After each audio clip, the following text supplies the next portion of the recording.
वनुसल्लिमु अला हबीबिल करीम अम्मा बाद फ़अऊज़ु बिल्लाहि मिनश शैतानिर रजीम बिस्मिल्लाहिर रहमानिर रहीम कैफ़ा तकफ़ुरून बिल्लाहि व कुन्तुम अमवातन फ़अहयाकुम सुम्मा युमीतुकुम सुम्मा युहयीकुम सुम्मा इलैहि तुरजऊन। सदक़ल्लाहु मौलानाल अज़ीम व बल्लगना रसूलुहुन नबियुल अमीनुल करीम व नहनु अला ज़ालिका लमिनश शाहिदीन व शाकिरीन वल हम्दुलिल्लाहि रब्बिल आलमीन। एक मर्तबा अक़ीदत व मोहब्बत के साथ आप सब लोग दुरूद शरीफ पढ़ लें। अल्लाह रब्बु मुहम्मदिन सल्लल्लाहु अलैहि वसल्लम नहनु इबादु मुहम्मदिन सल्लल्लाहु अलैहि वसल्लम। हज़रात, आप सबको शायद ये पता था कि 9 बजे तक प्रोग्राम चलेगा, तो अब वक्त तो ज्यादा हो रहा है, घबराहट तो थोड़ी बहुत हो रही होगी, मगर मैं इसका ख्याल करूंगा और देर तक आप पर बोझ नहीं बनूंगा। बस अपनी हाजिरी दर्ज करा के आपसे रुखसत हो लूंगा। हकीकी जिंदगी की इब्तिदा होती है मदफन से। शायद मदफन आप लोग न समझते हो, कब्र को कहते हैं मदफन, दफन करने की जगह, यानी कब्र। शायर कहता है हकीकी जिंदगी की इब्तिदा होती है मदफन से।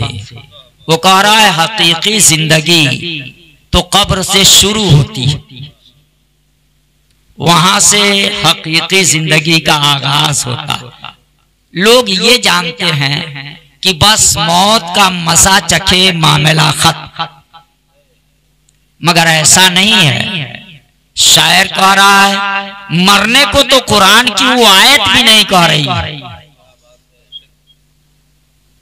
कुल्लु नफ्सिन ज़ाइक़तुल मौत, हर नफ्स को मौत का मज़ा चखना है। चखना बड़ा मुख्तसर होता है, पेट भर खाने को चखना नहीं कहते। किसी चीज के टेस्ट की एक उम्र होती है।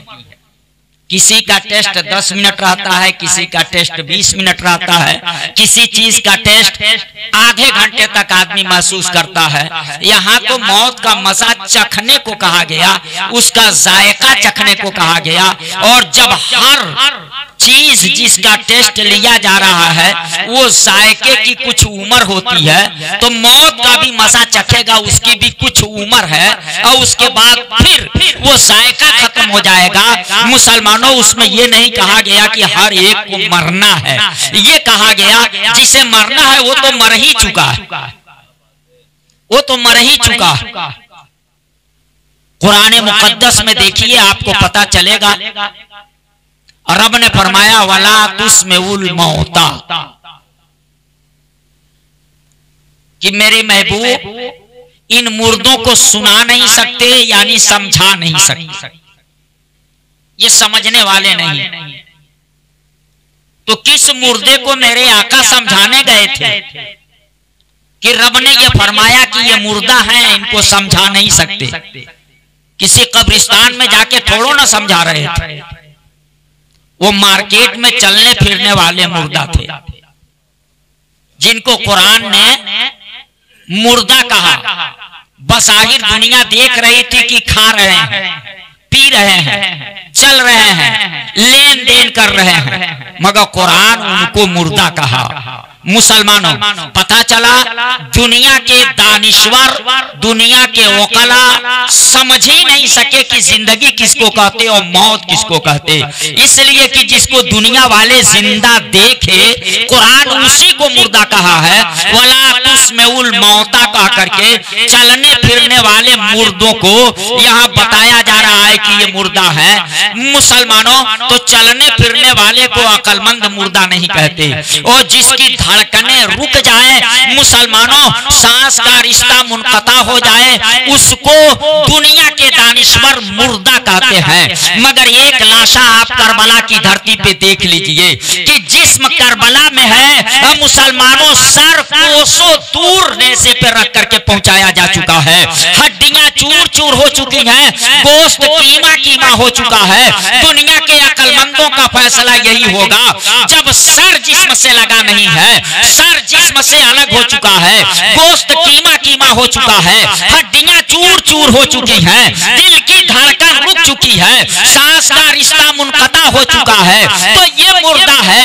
मगर कुरान ने कहा वला तक़ूलू लिमन युक़्तलू फी सबीलिल्लाहि अमवात बल अहयाउ कहा। मुसलमानों यहाँ मुर्दा कहने से रोका और बताया ये जिंदा है। तो जिसको दुनिया के अक्लमंद मुर्दा देखे, कुरान तो उसी को जिंदा कह रहा है, सांस नहीं ले रहा है फिर भी कुरान जिंदा कह रहा है, दिल की धड़कन बाकी नहीं है फिर भी कुरान जिंदा कह रहा है, हड्डियां चूर चूर हो चुकी हैं मगर फिर भी कुरान जिंदा कह रहा है, गोश्त कीमा कीमा हो चुका है फिर भी कुरान जिंदा कह रहा है, सर कोसों दूर पहुंचाया जा चुका है फिर भी कुरान जिंदा कह रहा है।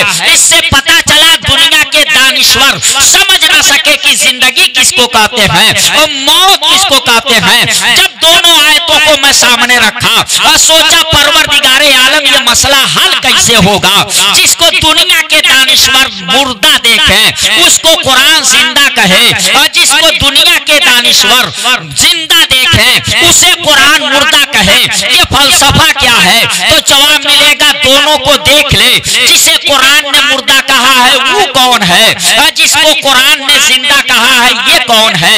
जब दोनों पे गौर किया तो पता चला वो नबी का गद्दार है जिसको कुरान ने मुर्दा कहा है, और उसको जिसे जिंदा कहा है वो नबी का वफादार है। कुरान के इस फलसफे से पता चल गया जिंदगी नाम है रसूल से वफादारी का, और मौत नाम है रसूल से गद्दारी का। जो रसूल का वफादार है वो हिंदुस्तान में है तो जिंदा, और कब्रिस्तान में है तो जिंदा, और जो नबी का गद्दार है वो हिंदुस्तान में है तो मुर्दा, कब्रिस्तान में है तो मुर्दा। नारे तकबीर, नारे रिसालत, मसलके आला हजरत। वफादारी ये मुस्तफा ही जिंदगी है, मोहब्बत रसूल ये ईमान है, मोहब्बत रसूल ये ईमान है, इश्क़ रसूल यही जिंदगी है। इसीलिए शायर ने कहा है मैं जी रहा हूँ इश्क़ नबी की, मैं जी रहा हूँ इश्क़ नबी की बहार में, अब मर भी गया तो जिंदा रहूंगा मजार में, मर भी गया तो जिंदा रहूंगा मजार में। इसलिए मुसलमानों आशिक़ रसूल क्यों मरने जाए, आशिक़ रसूल क्यों मरेगा, वो ट्रांसफर होता है उसका। शायर कहता है हकीकी जिंदगी की इब्तिदा होती है मदफन से, हकीकी जिंदगी तो कब्र से शुरू होती है। क्यों कहा हकीकी जिंदगी वहां से शुरू होती है?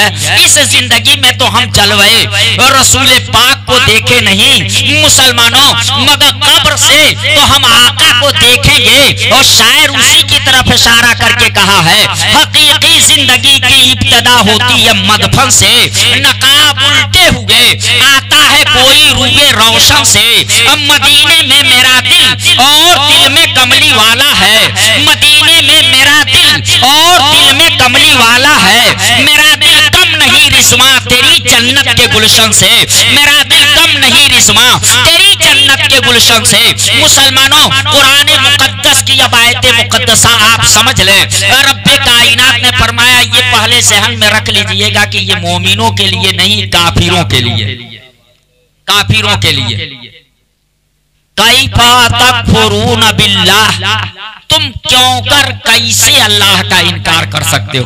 काफिरों तुम अल्लाह का कैसे इनकार कर सकते हो, क्यों कर इनकार कर सकते हो। कैफा तकफुरून बिल्लाह व कुंतुम अमवाता, तुम कैसे अल्लाह का इनकार कर सकते हो जबकि तुम मुर्दा थे। फाहियाकुम, तो अल्लाह रब्बुल इज्जत ने तुम्हें जिंदगी अता की। तुम मुर्दा थे, अल्लाह ने जिंदगी अता की। पहले नंबर पे मुर्दा थे, उसके बाद ये जिंदगी मिली। ये जो जिंदगी मिली है यही जिंदगी है जो हम और आप गुजार रहे हैं। पहली मौत के बाद जो जिंदगी की बात कही गई है इस आयत में वो यही जिंदगी है, उससे यही जिंदगी मुराद है। इस जिंदगी का कुछ हिस्सा, ये जिंदगी भी अजीब जिंदगी है, गौर कर लें तो दो कोठरी के बीच की ये जिंदगी है। मुसलमानों, एक कोठरी वो रहमे मादर है। मुसलमानों, जिस कोठरी में 9 महीने रह करके आए हो वह भी एक बंद कोठरी थी, और इस दुनिया से जाओगे तो कब्र के अंदर जाओगे वह भी एक कोठरी होगी। मुसलमानों, बंद कोठरी से आए हो, बंद कोठरी में जाना है। जरा आप अंदाजा लगाओ, माँ के शिकम से आए हो और कब्र की गोद में तुझे जाना है। कोठरी इधर भी थी, कोठरी इधर भी। मुसलमानों, मगर इस पहली जिंदगी का कुछ हिस्सा उस कोठरी में गुजारे थे, रहमे मादर में गुजारे थे, कुछ हिस्सा इस आलम रंगोबू में गुजार रहे हैं। और इसके बाद मुसलमानों दूसरी मौत तारी होगी। कैफा तकफुरून बिल्लाहि व कुंतुम अमवाता, कैसे तुम अल्लाह का इनकार कर सकते हो जबकि तुम मुर्दा थे। फाहियाकुम, अल्लाह ने तुम्हें जिंदगी दी, फिर इस जिंदगी को आखिरी जिंदगी ना समझ लेना। सुम्मा युमीतुकुम, इस जिंदगी के बाद रब्बे कायनात फिर तुम्हें मौत देगा। ये कौन सी मौत है मुसलमानों? इस जिंदगी के बाद जिस मौत का जिक्र कुरान की आयत में है उसी मौत को तो तारी होने के बाद वही मौत का मसा मौलाना मुख्तार साहब की वालिदा चखी थी, जिसके बाद आप लोग इकट्ठा हुए तो आए मग़फ़िरत में शामिल हुए।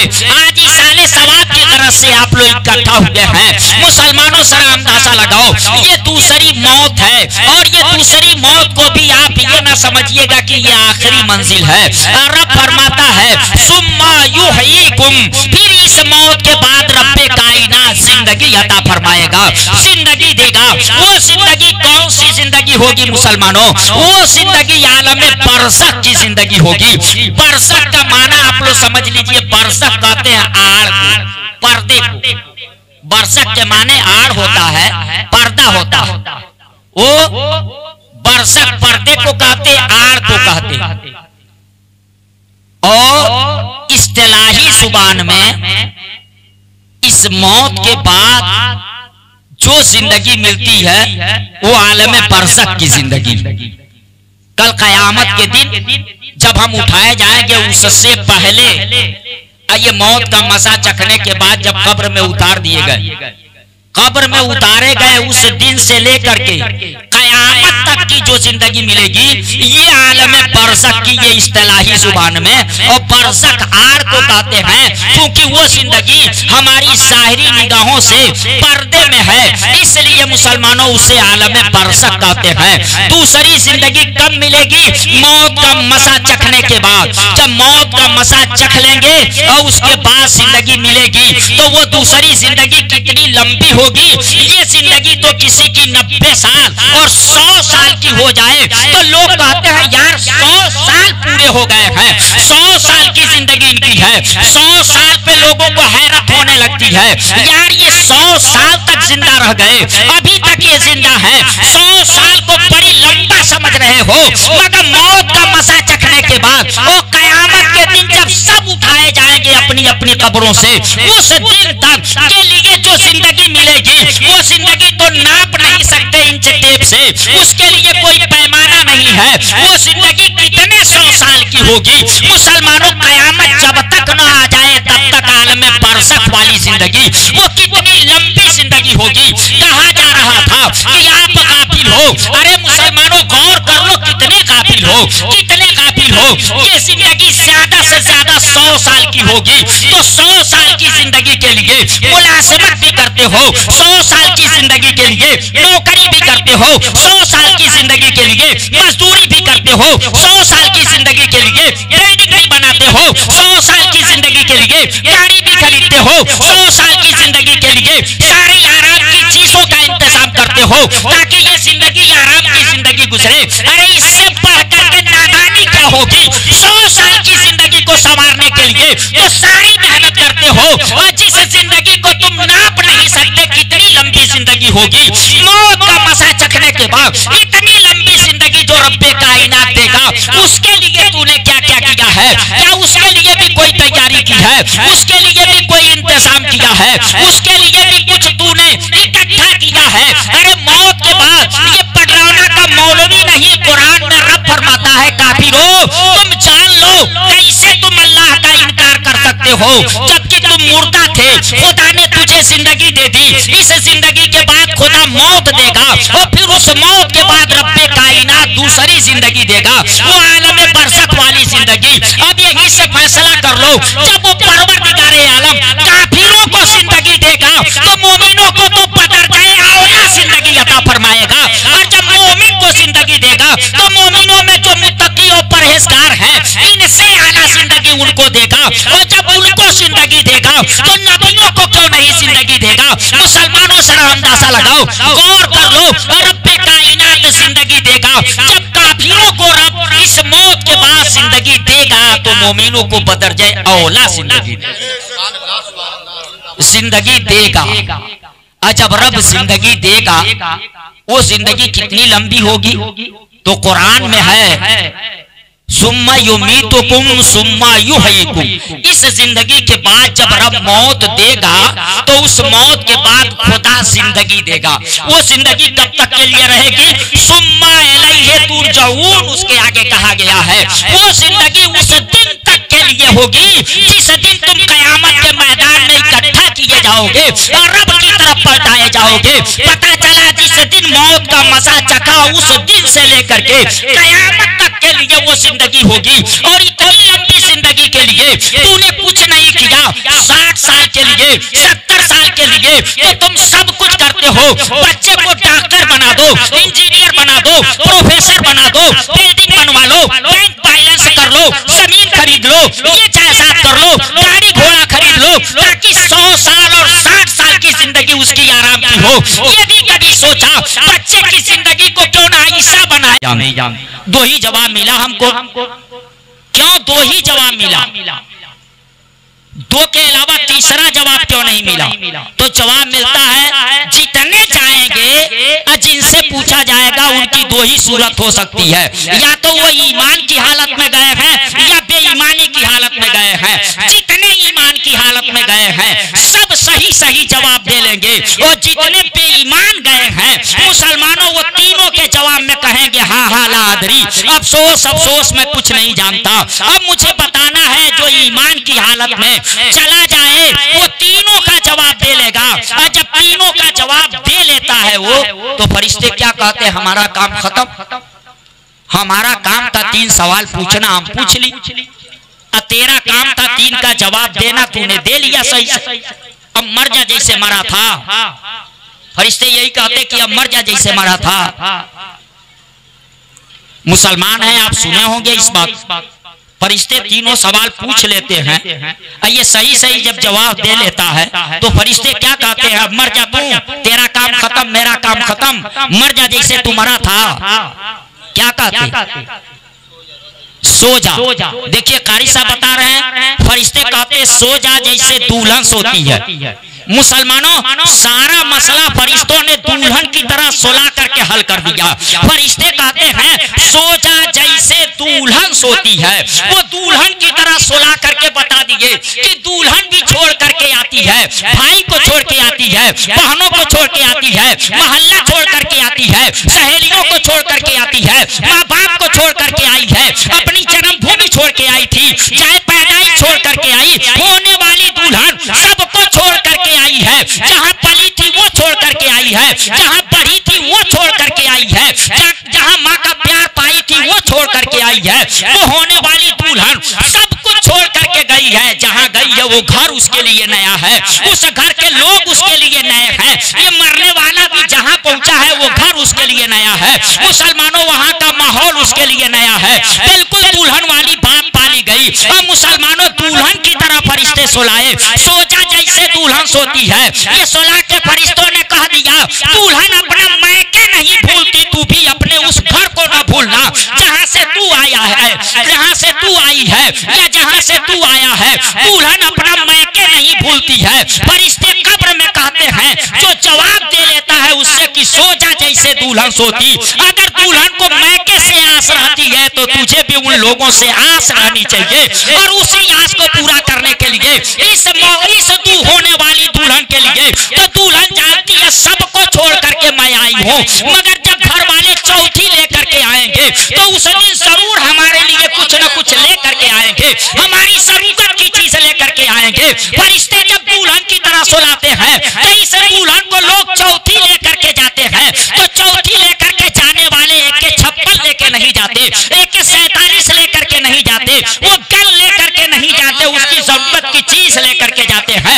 मुसलमानों इस दुल्हन को अगर चौथी पे उम्मीद लगी रहती है तो जिस दुल्हन को फरिश्ते सुलाए हैं सोचा जैसे दुल्हन सोती है उसे भी इसकी उम्मीद रहती है, सबको छोड़ करके तो मैं आया हूँ, सबको छोड़ करके तो मैं आई हूँ, मगर मेरे मानने वाले मुझको भूलेंगे नहीं। तीजा के नाम पे आएंगे, चहारत के नाम पे आएंगे, 10वां के नाम पे आएंगे, 20वां के नाम पे आएंगे, 40वां के नाम पे आएंगे, सालाना के नाम पे आएंगे, और जब जब आएंगे हमारी जरूरत की चीज लेकर के आएंगे, हमारी जरूरत की चीज लेकर के आएंगे। और वहाँ जरूरत क्या है, वहाँ न रोटी की जरूरत है, न बोटी की जरूरत है, न सेब की जरूरत है, न संतरे की जरूरत है, न इंजेक्शन की जरूरत है, न सिरप की जरूरत है, न मिक्सचर की जरूरत है, न किसी दवा की जरूरत है, न साबुन तेल की जरूरत है। अरे कब्र में उसको इसकी जरूरत नहीं है, वहाँ तो सिर्फ नेकियों की जरूरत है, सिर्फ सवाब की जरूरत है। और उसी जरूरत का ख्याल करके घर वाले कभी कुरान खानी करके सवाब भेज दे, कभी मिलाद खानी करके सवाब भेज दे, कभी सदका खैरात करके सवाब भेज दे। वो कहते हैं अपने अमल से कि कल जब हिंदुस्तान में इनकी माँ थी तो उसको दवा की जरूरत पड़ी, दवा ला करके दिए, पानी की जरूरत पड़ी, पानी ला करके दिए, कपड़े की जरूरत पड़ी, कपड़ा ला करके दिए, साबुन की जरूरत पड़ी, साबुन ला करके दिए। मगर मौलाना को मालूम है कि कब्र में उसे पानी की जरूरत नहीं है, कब्र में दवा की जरूरत नहीं है, कब्र में तो सिर्फ उसको सवाब की जरूरत है। इसलिए इसाले सवाब की नजर से नीयत से ये कुरान खानी कराते, मिलाद खानी कराते, सदका खैरात कराते। और जब सदका खैरात करके ये पहुंचाते हैं तो जानते हो दुल्हन को पता चल जाए ना उसके घर में सब कुछ है, सब कुछ है, उतनी खुशी नहीं होगी, मगर मामूली रकम अगर उसके मैके से जाए ना तो उसका कदम जमीन पे नहीं पड़ता है, वो मारे खुशी के फूले नहीं समाती है, मेरी मैके से आया है। ठीक ऐसे ही मुसलमानों जिसे फरिश्ते दुल्हन की तरह कह करके सुलाए हैं, जब उसके चाहने वाले इधर से कुछ मनी ऑर्डर करते हैं, कुछ पार्सल करते हैं, जब इधर से सवाब भेजते हैं तो रूह मचल उठती है, उनकी रूहें खुश हो जाती है। मुसलमानों कैद हयात में रह करके जब माँ हो बाप हो तो माँ बाप को खुश करके रब को राशि कर सकते हो और रब के महबूब को राशि कर सकते हो, मगर कैद हयात में हो तो पांव दबा करके खुश करोगे, उनकी जरूरत पूरी करके खुश करोगे, मगर कब्र में जाने के बाद कैसे खुश करोगे? तो कब्र में जाने के बाद उनके लिए ज्यादा से ज्यादा इसाले सवाब करो, उनकी रूह मचल उठेगी, तेरे माँ बाप तुझसे खुश हो जाएंगे। उसी जरूरत को महसूस करके इस काम को अंजाम दिया है इन्होंने। दुआ है रब्बे कायनात इसाले सवाब की नीयत से जो जो कदम उठाए हैं रब्बे कायनात हर हर कदम को कबूल फरमाए, सबका सवाब इनकी वालिदा मोहतरमा मरहूमा मगफूरा की रूह को अता फरमाए, उनकी जिंदगी के सगायर कबायर गुनाहों को माफ फरमा करके करवट करवट जन्नत अता फरमाए। रब्बे कायनात उनकी कब्र को ताहद्दे निगाह कुशादा फरमाए। व आखिरु दावाना अनिल हम्दुलिल्लाहि रब्बिल आलमीन। अस्तगफिरुल्लाह रब्बी।